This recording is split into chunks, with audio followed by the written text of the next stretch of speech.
Hello everyone, welcome back to Chibi and Chill, the anime podcast, the podcast that talks all about all things anime, all things manga, anything that you're kind of thinking Japan related, it's about anime, it's about manga, I'm going to be talking about it on this podcast, so be sure to subscribe to make sure you don't miss an episode.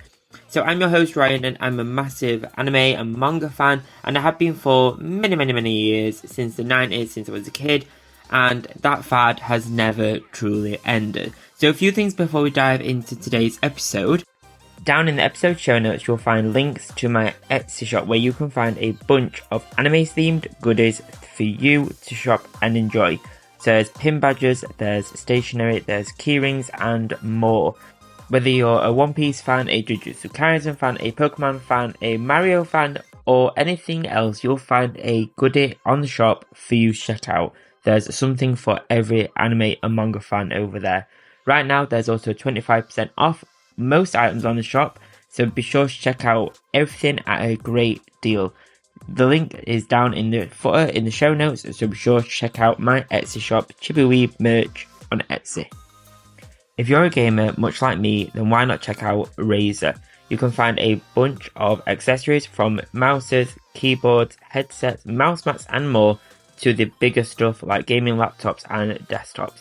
Over on Razer website, link down below, you can shop a whole host of gaming accessories from the Chroma range, which is all colourful, which is my favourite stuff, to more sleek black stuff, including even their own merchandise, clothing, bags and accessories. There's something for everyone, and with the holiday season coming up, it's November now, why not check out Razer.com for your holiday shopping for the gamer in your life. Maybe it's you, why not treat yourself? The link is down below for you to check out and shop.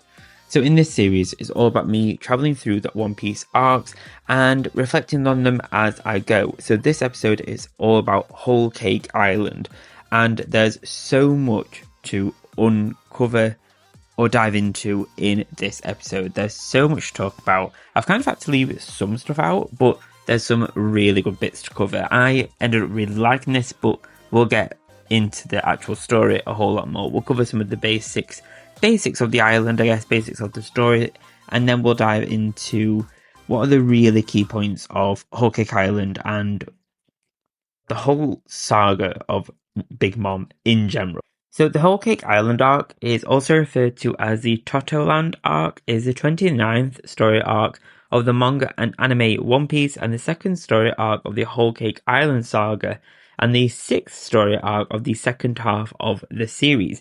And it covers 95 anime episodes, so it's a really hefty arc, and it's episodes 783 to 877. So it nearly takes us into the 900s, but we have so much happens in this arc, but not in the same kind of way as it does in some other arcs, I guess. It's more a lot of backstories on certain characters and one huge battle that we see, and I'll talk about in a little bit.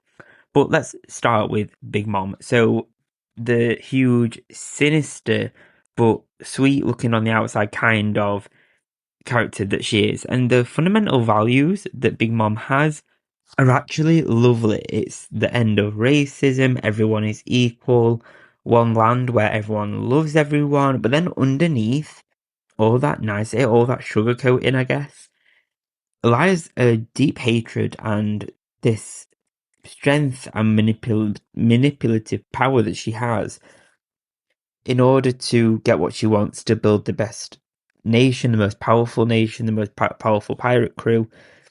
And we'll have to take a look at Puddin for this example, and we'll dive into Puddin a little bit more later on. But Puddin is an example of how we saw how Big Mom was, and how she treats her sons and daughters, and how she actually sees them more as tools more than anything else. Tools in order to build relationships with other nations and kind of inherit all of their strength. And we see that a lot with the plot with Germa 66 and how Big Mom's plan, essentially, spoiler if you haven't watched the arc, please skip this bit, but the whole plot of actually exterminating the Germa 66 Sanji's family, the Vinsmokes, and actually just getting rid of their entire family in order to just inherit not only the land that comes with German 66, or the ships more specifically, but inherit the power that they have and the signs that they have. But Pudding is an example of how we saw how Big Mom was creeped out by Pudding's third eye, and how that really set up her whole personality growing up as a kid, and actually what ended up being her whole character for a lot of the plot until the very end. But Big Mom's backstory was one of my favorite bits of this arc. I loved seeing her backstory, like seeing her left by her own parents, and this is where we see this really cute upbringing with the other kids and Mother Carmel, but we see that quickly starts to change, and how powerful she proves to be in the end, even as a kid, and her hunger pangs completely take over, and it completely like took over the village of Elbalf. And crazy, I find it interesting that we are 800 and odd episodes into One Piece at this point, and we're still getting references to Elbalf and that specific area of land and that specific time frame of One Piece. It's so key in the story. But we see that her manipulation efforts and traits probably come from Mother Carmel, and she kind of presents herself as this kind of like Mother Teresa character, very loving, smiles at everyone, but actually underneath that she's working kind of underground, and she's basically working in trafficking and collecting these powerful kids, I guess, and raising them in a different way. But speaking of the kids, we've got Big Mom eating kids as well, and this wasn't specifically shown on the screen. It wasn't shown through the animation, but it was kind of implied very, very heavily. And at the start of the arc, we see Big Mom eat and hear screams as she's eating. That's really early on. And we see that a little bit earlier on in the Fishman arc as well, Fishman Island. We see that a little bit then as well. And this was nodded to during her backstory, where the kids at Big Mom's birthday party disappear after she's eaten all of the cake, and she just kind of carries on eating. She doesn't really pay attention, just keeps going and going.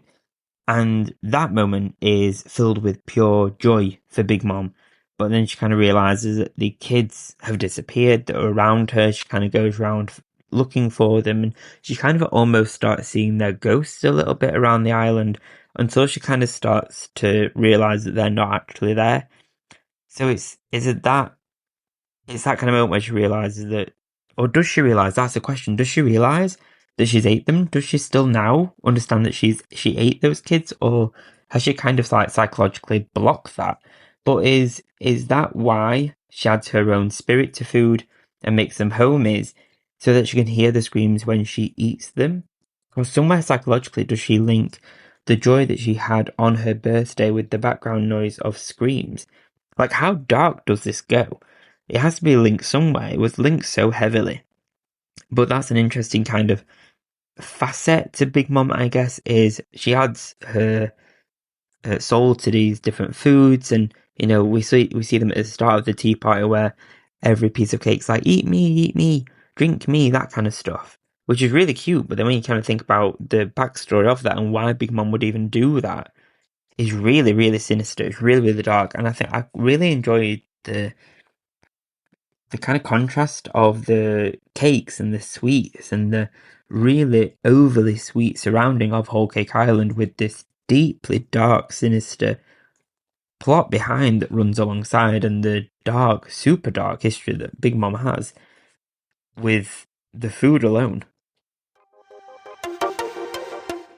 The festive season is here, and with that is my new range of Christmas card designs over on Thortful.co.uk. Over there you'll find my 3 new Christmas cards for mum, boyfriend and husband, all available to purchase right now in a bunch of new sizes, including ones filled with chocolate, champagne, flowers, and your normal standard A5 and A4 cards. Show notes to shop my 3 new Christmas cards, a Father's Day card and a Happy Birthday card, so be sure to check out thoughtful.co.uk for your Christmas cards this year. But going back to Pudding for a minute, I ended up loving Pudding at the end of this arc. I ended up loving her, especially the second to last episode in the arc. Wow, again, spoiler alert, but it's this point in the arc where we don't technically see Pudding kiss Sanji, but it's very, very heavily implied. But then she uses her power to remove his memory of that moment, and it's so strong, it's so powerful. And when she deceives Sanji, that was super upsetting. Like, I really felt for Sanji when he was stood out in the rain and his cigarette was getting all wet and he had the flowers, and that was so sad. But then seeing her fall in love with Sanji was super nice, and I really wish she'd actually stayed with Sanji and joined the Straw Hats. I'm not sure how dynamically that would have kind of worked. I'm not sure it would have worked. Obviously, that's why Oda didn't do it. But I really hope at some point we see Pudding again and maybe they have a bit of a reunion. But it's just, I ended up loving Sanji and Pudding together. Like, as an item, as a couple, they look so strong together. And they both have a love for food. Obviously, she's from Whole Cake Island.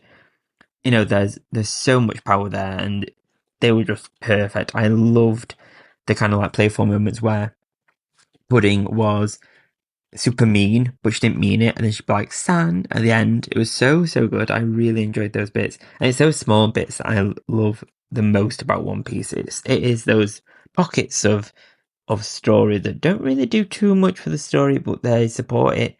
And they really change it, I think. But let's dive into Carrot for a second. So we saw Carrot's Sulong form, and we learned all about the Sulong form with the full moon and those from that kingdom. And I loved this. And Carrot looked awesome during this moment. The super long hair, she got a bit taller. She got like her eyes went red. It looks so good. I loved this. I really hope we see more of the Sulong form. It makes sense to see more of the Sulong form as we go into Wano next in the next arc. Finally, Wano. But awesome. I wish we saw more of this, but super good. The little pocket of that we did get, awesome. But Sanji, so let's look at Sanji, and we saw so much about Sanji's past and how he actually is one of the princes of German 66. Up until now, we didn't really know much about Sanji actually at all, apart from that he loves women and food. And the modifications of the kids and his really brutal dad were really shocking, and they kind of the one bit I did really like about German 66 was each person got their own kind of Sailor Moon style transformation scene, which the budget for those must have been really high. Like, the transformation scenes were awesome. And being an old school Sailor Moon fan from back in the 90s, this really tickled me. I really enjoyed the nod to all of this and the kind of extraness that they had. They kind of had this like super tough, no motion kind of facade, and then their transformation is like a nod to Sailor Moon. I absolutely love that kind of play with it. But seeing Sanji's background was really interesting. Like, seeing him with like that helmet on and him crying and his sister trying to help him. It was really interesting. It was so odd. That's not what I thought Sanji's background would have been. And obviously his bounty ended up going up from having the Vin Smoke name attached to him now. Overall, I didn't overly love German 66. I like the idea of the nation that's just ships and it kind of like merges together. That's really cool. I really enjoyed that. And I enjoyed the overall idea of German 66. I'm not a massive superhero fan, so it didn't really click all that well with me, but I appreciate it. I kind of wished at some point the brothers showed a little bit more emotion towards Sanji, because overall, after all, Sanji saved them and he proved to be the strongest out of all of them. But they did do an awesome battle to get to save the Straw Hats, I guess, and protect them. So it's a to and a fro, I guess. It's fine. The sister was the better one, hands down. Very cool, and she had the best costume as well, like a moth kind of thing. It was very cool. But speaking of cool characters, let's talk about the Luffy versus Katakuri battle.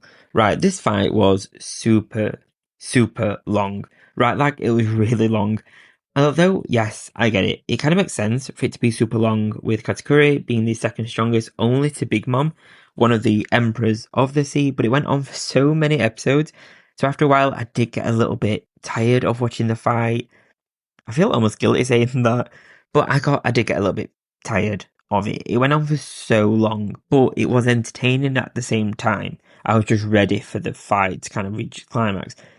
But I ended up loving Katakuri, and we got to see a little bit of a glimpse of the relationship between him and Broly as well in the backstory. And Broly ended up being one of the most key characters in this entire story arc because of her ability through the mirrors. If it wasn't for Broly, this arc would have been completely different. But the super cool character design and interesting backstory as a kid for Katakuri, and how he kind of stands up for his family, was really, really interesting. I love that. This whole arc had this kind of feeling of family and looking out for each other and kind of building your own family, I guess. That kind of vibe is really, really nice in the end. But I loved Katakuri. His whole design, his power, very cool. I would have loved at some point for Katakuri to have kind of changed pace and joined the Straw Hats in the end. And I think having that kind of villain that's swapped over to Luffy's side, well, not villain's not right, isn't it? But, antagonist, join Luffy would be really, really cool. Have a bit like a darker side on the crew. But nonetheless, I loved this. I did get a little bit tired of the mochi donut things, but hey ho, if a power works for you, a power works for you, and you can't change that. Very cool though. I loved it. I didn't understand why everyone laughed at his mouth. I would have found that if this was real, that would have been really scary and really threatening. Don't know why it would have been funny, but hey ho, I guess different world. It's a One Piece world. Maybe things like that are funny. Who knows? But let's dive into some of the changes of the Straw Hats crew after the arc. So, one of my favourite episodes were the last couple of ones, and I always love the episode at the very end of an arc, or second to last of an arc, and we see them, all the crew, and they're just chilling, they're on the ship, they're on the Sunny, and they're just kind of going about their day. Sanji's cooking, Nami's counting jewels or something, and Brooks making a tea. Everyone's just kind of chilling on the ship, and I love those moments where we see the crew just in between arcs, kind of in between islands, doing their thing, and we see the bounties come through. But we see during this episode Nami and her new homie servant. So I love that Nami took control of one of the homies in the series, Zeus, thanks to the Viva card, and I love that he ended up being Nami's servant, and now her fighting power with the climate act is so much stronger. Very, very cool. Super cute. I love that she's got like a little servant going on. And Luffy's bounty went up to 1.5 billion berry, which is insane. It's absolutely skyrocketed. And Sanji's wanted poster has also had a bounty change. I think it was 330 million, and like all he was concerned about was that it was higher than Zoro's, and it was by like 10, I think. And his name changed to Vinsmoke Sanji, and it changed back to Wanted Dead or Alive. And his bounty went up for the pure fact that he has the Vinsmoke name attached to him now, which is super interesting. I guess now the whole world kind of knows he's part of Gem 66. So I'm interested to see how that kind of plays out and what the connections kind of build from that. But we did see Snake Man Luffy during this battle as well, which is like the skinny, musclier version of Gear 4 instead of Balloon Man. And it's super cool. I love this new kind of snake-focused fighting style. It reminds me of Bo Hancock and that kind of whole tribe idea. So super cool. I loved seeing that. And overall, I loved this arc. I think this was super, super good. I did get a little bit tired in the category battles, I have to say. I did get a little bit tired of that. It went on for so long. But at the same time, this is also one of the longest arcs we've had. So, love this.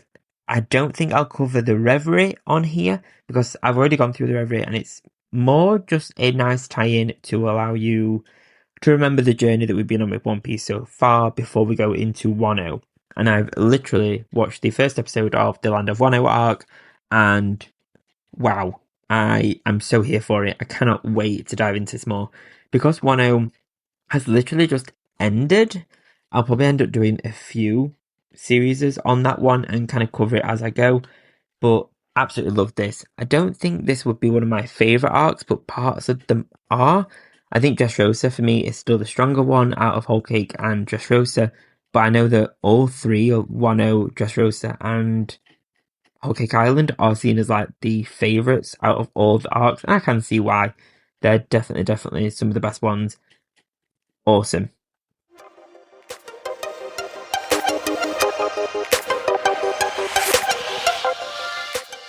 Thank you so much for checking out this episode. If you're new to the podcast, thank you so much for checking this out. I really do appreciate every single listen, every follow, every download. It really does mean a lot. From one week to another, thank you so much. If you're wanting any anime merch, head over to my social media links. Find me on social media, find me on TikTok, Instagram, all that good stuff. And you'll see a link to my eBay shop where I have a bunch of anime themed prints for you to check out with worldwide shipping. Please do leave a rating and a review on the podcast platform that you're listening on this to.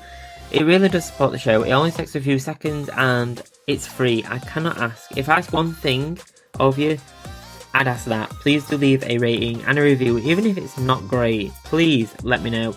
You know, it's even a bad one. Well, bad press is always, what's the saying? Any press is good press, I guess. Oh, that rhymed. So a rating and review would be great. It really does support the show, so thank you so much for whatever kind of review you do leave. Sometimes finding a birthday card or an occasion card can be a boring task. However, I have some anime themed cards on my Thortful.co.uk creator profile, which is found in my links on social media. Over on Thortful, you'll find a bunch of anime themed cards such as Studio Ghibli Happy Birthday cards and more, with my range being updated regularly. Each card is processed by Thortful.co.uk, with shipping being fast, quick and efficient. You can shop my anime themed cards over on my Instagram, with my links being over on there. Search Chibi Anime and you'll find me. Thank you so much for listening. Thank you so much for checking out the podcast. It really does mean a lot. Please do leave a rating and a review down below. It really does support the show and it's free to do. I'll see you next time. I'll see you next Friday.